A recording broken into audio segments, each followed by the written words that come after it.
I had a lot of support growing up, but my number one supporter was my grandmother.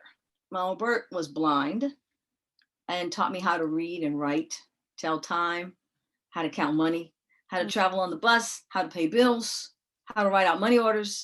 And she would always say, when I'd say, well, do you think I can do this? She's like, of course you can. So it always became like a why not? You know, what makes you think you can do it? What makes you think I can't? It was like, this has to work because I don't know what else I'm going to do. It kind of became like live or die mentality.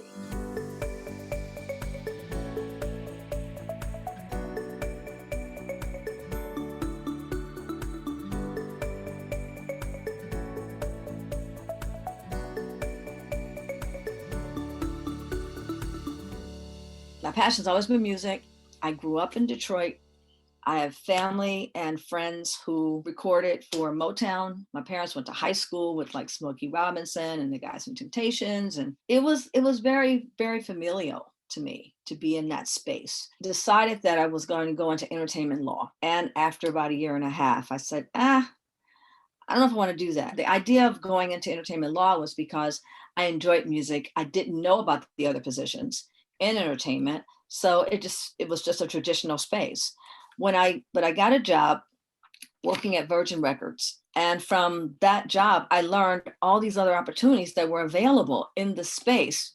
And that made me look at like, wait a minute, I don't have to just do law. I could do marketing. I could look at project management. I could look at publicity. So when I left Virgin Records as an executive assistant, my next job was at MC Records as director of marketing. I skipped all straight to director and was on from there. And so I had my artists, which were, I had like Patti LaBelle, Gladys Knight, and then I had some new acts who ended up being developed, a group called Immature. Then I had a very young 5-year-old Raven Simone, who of course to this day is she's always gonna be my baby because she was a kid. And we put her out at 7. She was 7 years old. I would be working promotion. How we doing at radio?